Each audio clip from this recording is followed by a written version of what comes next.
Joining me is Labor MP Jason Clare. Jason Clare, thank you for your time. I want to ask you first about the coronavirus. We're seeing effects health-wise. We're seeing the Reserve Bank expected to react to it swiftly today. Is this a health crisis or a financial one?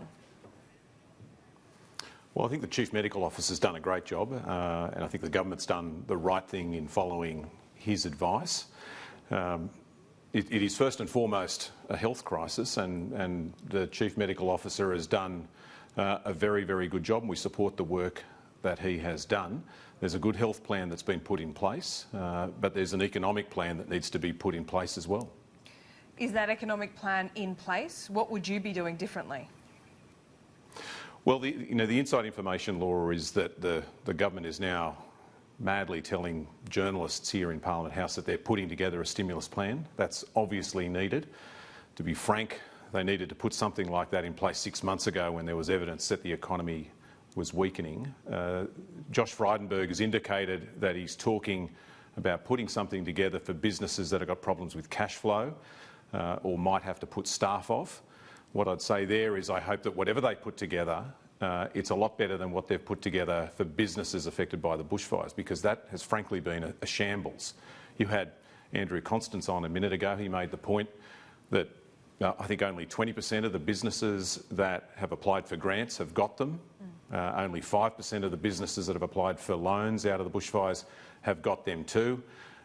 You've got businesses shutting down on the South Coast right now. I told you the story a couple of weeks ago about Joel Alvey, the publican who runs the pub in Nelligan.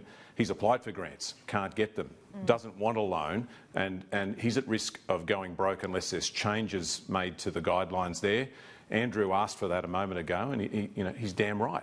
There has to be a change made. Yesterday, Albo suggested wage assistance for businesses that are affected by the fires. We did that after Cyclone Yazi in 2012. That'd be a really smart, common sense way to help businesses that are affected by the bushfires, and I hope that the Prime Minister will act on that today. We will keep a very close watching brief on that indeed. Something that Labor is keeping a very close eye on, of course, is the sports rorts scandal, if you want to call it that. It is dominating that Senate proceedings. It did yesterday. What's the smoking gun here? I mean, the latest revelation is that the PMO looked at this spreadsheet, it changed it, I think, to 12:40 on the day of the election. What's actually wrong with this process? You know, in corruption scandals, they normally say follow the money, and you can follow the money here to all of those marginal seats. But I'd also say follow the emails. The Prime Minister said he had no involvement in this at the start other than sending on some applications from local sporting clubs in his electorate. But we now know there's 136 emails back and forth between his office and the Sports Minister's office. And now we find out that the day before the election was called, the Sports Minister sent a letter to him saying these are the grants I'm proposing to approve. And now last night find out that they were still fiddling with all of this 4 or 5 hours after the election was called. You know, that tells you two things. One, this was all about the election. It was all about trying to buy votes. And secondly, that the Prime Minister lied. He said he had no involvement in this. That's patently false. He's up to his neck in this, and this is no small thing. This is $100 million. You know, I haven't seen more money stolen since Ocean's 11, and the Australian people will put up with a lot. They won't put up with this sort of corruption. So what's the end game here? Should the Prime Minister quit? Are you asking him to resign? Bridget McKenzie's already here's a start. Here's a start.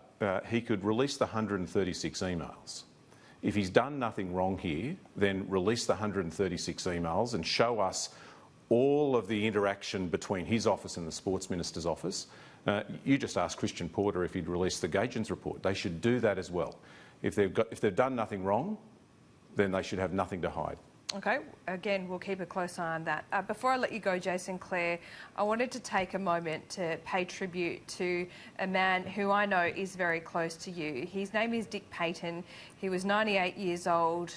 He is one of our war heroes, and he sadly lost his life just last week. Yeah, he would have turned 99 in a couple of weeks' time. Dick was a good friend of mine and one of the last Kokoda veterans to survive. I'm sure I'm sure the Prime Minister won't mind me telling this story. About 8 years ago, Scott Morrison and I represented Australia at the 70th anniversary of the Battle of Kokoda, and Dick applied through the Department of Veterans Affairs to go along with the delegation of Kokoda veterans, and he was rejected because he didn't meet the medical test. And so Scott and I put him on the plane as a stowaway.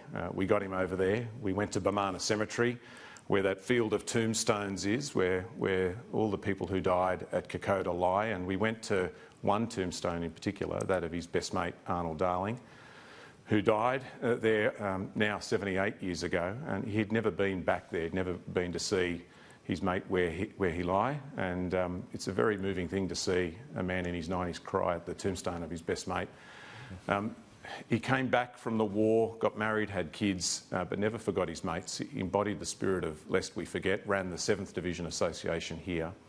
I saw him on Saturday night, and he said that he still had a long way to go. He passed away on Sunday night, and I like to think that he's on his way now to finally catch up with his good mate, Arnold Darling.